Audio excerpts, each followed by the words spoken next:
मैं गया अपने कायद को मिलने के लिए अडयाला जेल में। हम लोगों के पास कोर्ट ऑर्डर्स थे, उसके बावजूद ये दूसरी बात है जनाब स्पीकर कि जेल सुपरिटेंडेंट अडयाला जेल ने जो कोर्ट ऑर्डर्स हैं उसको वायलेट किया, मिलने नहीं दिया, और ये बारहा बार आ रहा है।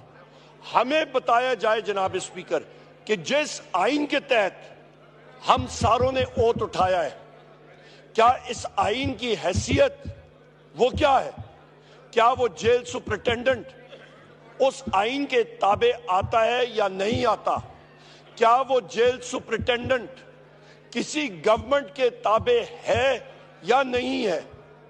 क्या वो जेल सुपरिटेंडेंट किसी कोर्ट के ताबे है या नहीं है? या वो जेल सुपरिटेंडेंट जिसका नाम असद वड़ाइच है, वो as a power unto himself है और वो डिसाइड करेगा कि मैं आइन के मुताबिक जो कोर्ट्स बनी है उन जज साहिबान का ऑर्डर मैं नहीं मानूंगा? तो हमें बता दिया जाए जनाब स्पीकर, जिस मुल्क में रूल ऑफ लॉ है ही नहीं वो मुल्क कैसे चलेगा? जनाब स्पीकर, ये निज़ाम नहीं चल सकता इस तरह। मैं यहाँ पे अपने सारे ऑपोजिशन मेंबर्स की तरफ से यहाँ पे मैं कहता हूँ कि आज जो ओथ लिया गया है उसका नल एंड वॉइड डिक्लेयर किया जाए। वो गैर आईनी है और इनकी कोई हैसियत नहीं है। यहाँ पे स्पीकर सबसे अहम बात वो ये है कि जिन मेंबरान ने आज ओथ ली है वो कंटेम्प्ट ऑफ कोर्ट के जुमरे में आता है, वो गैर आईनी तौर पे ले रहे हैं और उसके खिलाफ पेशावर हाई कोर्ट ने स्टे ऑर्डर दिया हुआ है। ये पॉइंट नंबर 1 है सर। और इनको जो हाउस ने एडमिन बात चले की आ रहे, जो ये हम आपको पॉइंट आउट करा रहे हैं कि इनको वोट ना दी जाए, ये मैं आपके पास सिर्फ वो फैक्ट्स एंड फिगर कोट करता हूँ कि डिस्प्यूट किस चीज़ का है। पाकिस्तान तहरीक इंसाफ के बे कैंडिडेट्स जिन्होंने SIC को ज्वाइन किया, सुन्नी इत्तेहाद काउंसिल, वो हमारे 86 MNAs इस हाउस में और 9 MPAs सिंध असम्बली में हैं, 107 MPAs हमारे पंजाबी असम्बली में हैं और 90 MPAs हमारे KPK असम्बली में। इसके बेस पे इलेक्शन कमीशन के पास इस असम्बली में जो 60 सीट्स है नेशनल असम्बली में वोमेन जी, काइंडली प्लीज, आप लोगों की आवाज बहुत गूंज रही है बीच में। जुनैद साहब आपकी आवाज बहुत गूंज रही। Honourable member speaking please. जी जनाब स्पीकर, यहाँ जो नेशनल असम्बली में 60 वोमेन की सीट्स है और 10 नॉन मुस्लिम्स की है।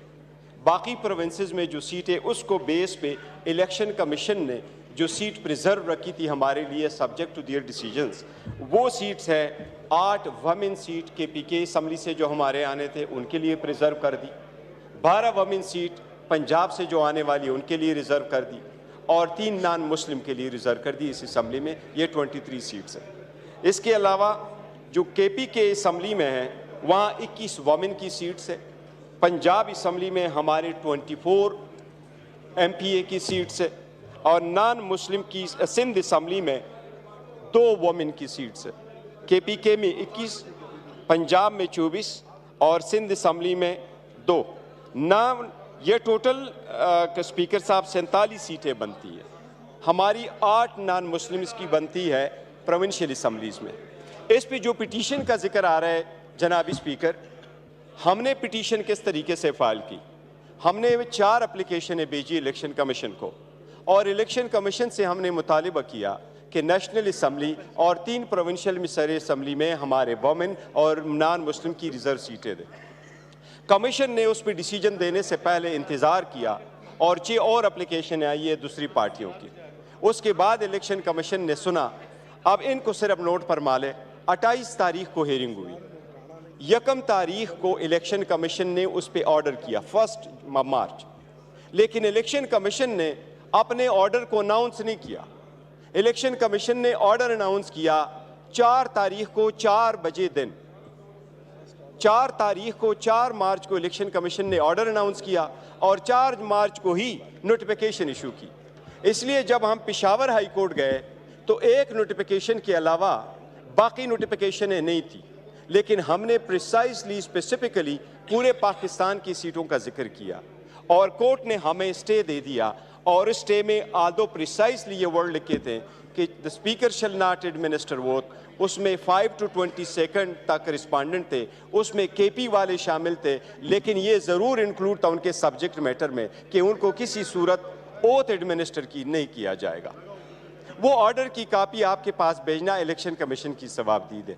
इनको जब तक वो ऑर्डर सारे हाई कोर्ट फैसला नहीं करती वो आपके पास कम्युनिकेट हुआ होगा। अगर वो आपके पास नहीं तो वो हाई कोर्ट का काम है, क्योंकि स्टे का मैटर हाई कोर्ट खुद इंप्लीमेंटेशन बेंच भेजती है और इलेक्शन कमीशन भेजता है। उससे पहले इनको ओथ एडमिनिस्टर करना उस ओथ की वायलेशन है और हमारी राइट की वायलेशन है। हम ये पॉइंट आउट करना चाह रहे हैं स्पीकर। जी गौर साहब, He's not read the order. He has actually not gone through the petition that we filed in the Peshawar High Court. I will just go through some of the, I have the copy of it. Mr. Speaker, we filed the petition in High Court. And the High Court is against, the petition is against the order of the Election Commission that was passed on the 1st but announced on the 3rd of March. And in that petition, when it came up for hearing, there was a constitutional issue involved in the High Court, the Learned Division bench, referred it to, which is now being heard by a 5-member bench. The High Court actually formulated a number of questions. 6 questions were formulated. One of those questions is whether the Election Commission of Pakistan has misconstrued and misinterpreted the provision of Article 51C of the Constitution, read with Section 104 of the Election Act 2017 and Rules 2, 94, 92 and 94 of the Election Rules 2017. In view of the above formulated questions of law, we refer the matter to Honorable Chief Justice of this Court for constitution of a larger bench to educate upon the intricate constitutional questions involved in the matter. Notice be issued to the worthy Attorney General for Pakistan and the worthy Advocate General for KPK under this to assist this in the subject matter. Mr. Speaker, that is precisely the questions before the High Court, and the matters involve not only the interpretation, but that involves an order passed by the Election Commission. And whenever the Election Commission order is in questions, that applies to the entire Federation. Our submission is that the entire case is now sub judice. Therefore, no one is supposed to be administered vote, whether it's from KPK or whether it's from Punjab. May I have your attention, Speaker?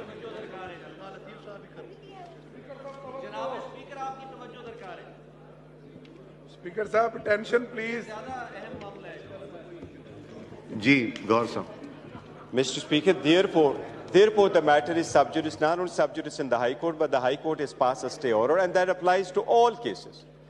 And my request therefore would be, Your Honor, Mr. Speaker,